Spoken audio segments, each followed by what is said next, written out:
All for one for all. If we all join hands, we'll make a wall.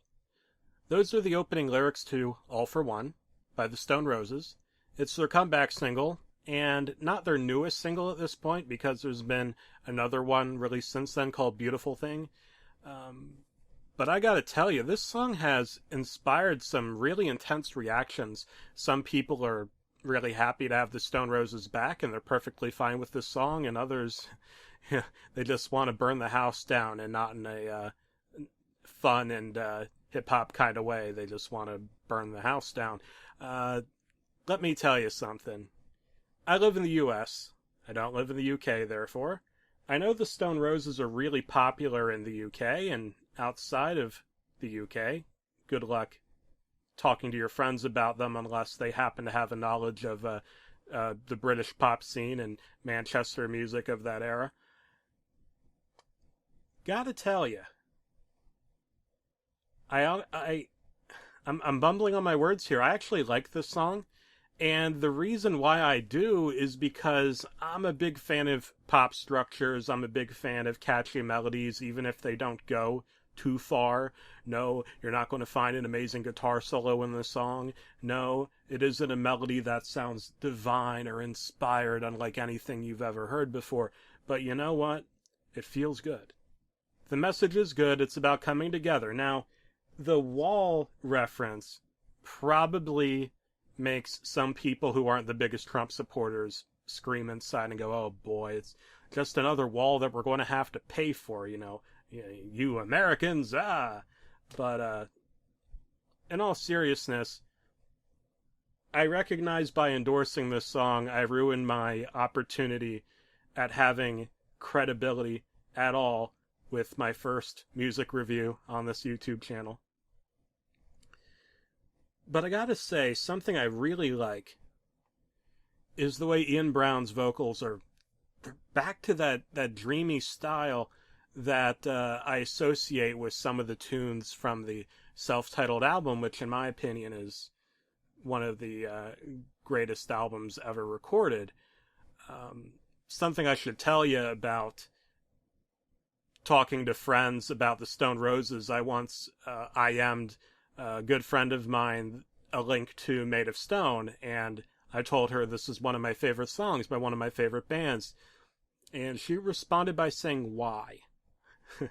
So I guess there's just some cultural difference. I don't know. Then again, it might have just been an instance with one person, so maybe I should stop exaggerating.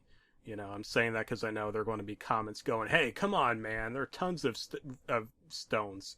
Yeah, the Rolling Stones, there you go. There are tons of Stone Roses fans in the US. What's the big deal, man?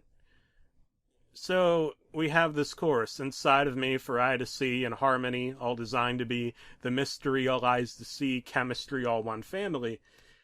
You know that, and I haven't seen all the reviews, I've seen some, but you know and I know that there have to be reviews out there with people just PO'd about the rhyming scheme. But you know what?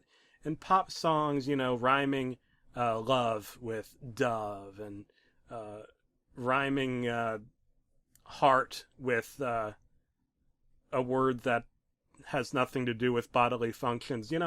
That's the sort of stuff that we're used to listening to in pop music. So I feel like this is like the Stone Roses' attempt at sort of channeling the early Beatles and adding the Stone Roses sound to it.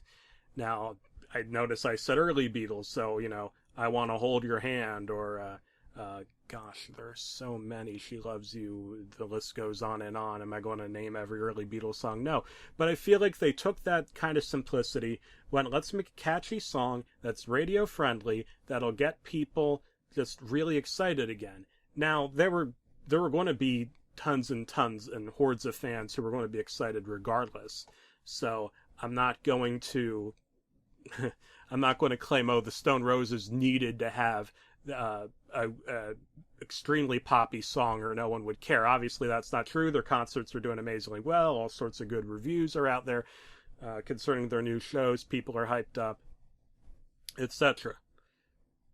So, yeah, this song is going to draw comparisons like, the Weezer comeback songs that were super poppy that a lot of people didn't really, old time fans didn't relate to and went, oh, come on, get real. This is 2 top 40. Come on, man.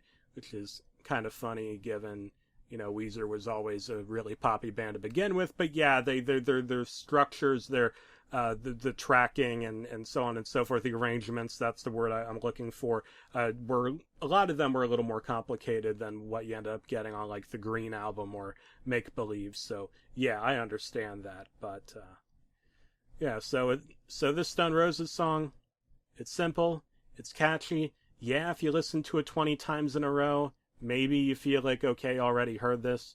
But if you need a quick pick-me-up, honestly, it's short, it's sweet, despite the fact that Stone Roses are associated with the lemon.